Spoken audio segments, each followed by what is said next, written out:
ಮಂಗಳೂರಿನ ಖಾಸಗಿ ಆಸ್ಪತ್ರೆಯೊಂದರಲ್ಲಿ ಮೃತಪಟ್ಟಿರುವುದಾಗಿ ಘೋಷಿಸಲ್ಪಟ್ಟ ವ್ಯಕ್ತಿ ಕೇರಳದಲ್ಲಿ ಜೀವಂತವಿರುವ ಅಚ್ಚರಿಯ ಘಟನೆಯೊಂದು ಬೆಳಕಿಗೆ ಬಂದಿದೆ.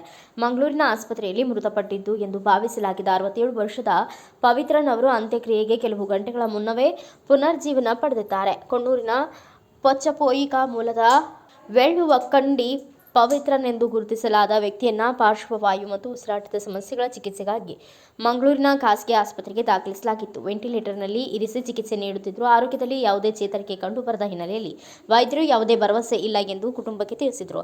ಸೋಮವಾರ ಸಂಜೆಯ ವೇಳೆ ಪವಿತ್ರನ್ ಮೃತಪಟ್ಟಿದ್ದಾರೆ ಎಂದು ಆಸ್ಪತ್ರೆ ಘೋಷಿಸಿತು. ಮೃತದೇಹವನ್ನು ಹಸ್ತಾಂತರಿಸುವ ಮೊದಲು ವೈದ್ಯಕೀಯ ಖರ್ಚು ಬಾಕಿಯನ್ನು ಪಾವತಿಸುವಂತೆ ಕುಟುಂಬಕ್ಕೆ ಆಸ್ಪತ್ರೆ ತಿಳಿಸಿದೆ. ಅಂತ್ಯಕ್ರಿಯೆ ಸಿದ್ಧತೆಗಳು ಈಗಾಗಲೇ ಮಾಡಿಕೊಂಡಿದ್ದ ಕುಟುಂಬವು ಪವಿತ್ರನ್ ಅವರ ದೇಹವನ್ನು ಅವರ ತವರೂರಾದ ಕಣ್ಣೂರಿಗೆ ಸಾಗಿಸಲು ವ್ಯವಸ್ಥೆ ಮಾಡಿದ್ದು, ಸಂಜೆ 6:30 ಸುಮಾರಿಗೆ ಅವರನ್ನು ಆಂಬ್ಯುಲೆನ್ಸ್ನಲ್ಲಿ ಕಣ್ಣೂರಿಗೆ ಕಳುಹಿಸಲಾಗಿತ್ತು. ರಾತ್ರಿ ತುಂಬಾ ತಡವಾದ ಹಿನ್ನೆಲೆಯಲ್ಲಿ ಅವರನ್ನು ಆಸ್ಪತ್ರೆ ಶವಾಗಾರದಲ್ಲಿ ಇರಿಸಲು ಕುಟುಂಬಸ್ಥರು ನಿರ್ಧರಿಸಿದರು. ಸುಮಾರು ರಾತ್ರಿ 11:30ಕ್ಕೆ ಕಣ್ಣೂರಿನ ಎಕೆಜೆ ಆಸ್ಪತ್ರೆಯಲ್ಲಿ ಅವರ ದೇಹವನ್ನು ಶವಾಗಾರಕ್ಕೆ ಸ್ಥಳಾಂತರಿಸುತ್ತಿದ್ದಾಗ ಅದ್ಭುತ ಸಂಭವಿಸಿತ್ತು.